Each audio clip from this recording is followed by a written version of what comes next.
The Honourable Jerry Brownlee. Mr Speaker, I want to make a few comments as Leader of the House, and make those comments, not so much the general comments that have been made, which I agree with in the House this afternoon, but on a more personal level, I think the relationship, the working relationship between the Leader of the House and the Clerk is probably similar, if slightly less than the relationship between the Speaker and the Clerk. And I have appreciated the Monday morning meetings, Mary, where you've given us gentle guidance on what the government was hoping to achieve in any particular week, and you'll see that there's no poker face there at the moment. That's largely because you know, we in this side of the House have a lot of bright ideas that need to be contained.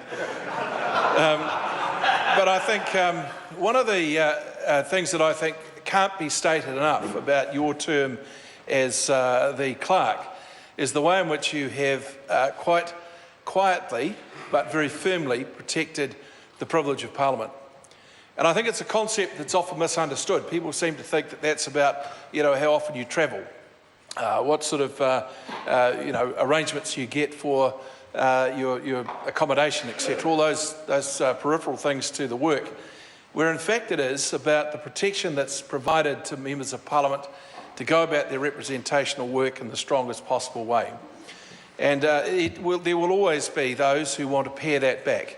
Over the last few years, there have been a number of occasions where the Privileges Committee has had to look at very difficult issues, and your guidance through that process and the guidance of your office has been very, very helpful. And I think indicates too that in the role of Clerk, you have seen yourself as part of a continuum. Others have talked about big shoes to fill, you know, at the time you took over, saying the same things to David. But the reality is that there was a seamless transition between yourself and the former Clerk, and I hope that you will have left the office in a state that means that the same will occur this time round. And that will be of a great tribute to you. Can I just note that you were the Clerk who enabled the broadcasting or the filming of Parliament. These cameras were not in here at the start of your tenure. That has been successful. Te Oroa spoke about the translation services. That's been successful. Others have talked about procedural changes that have occurred during your time. So you have a very significant legacy that you have left us.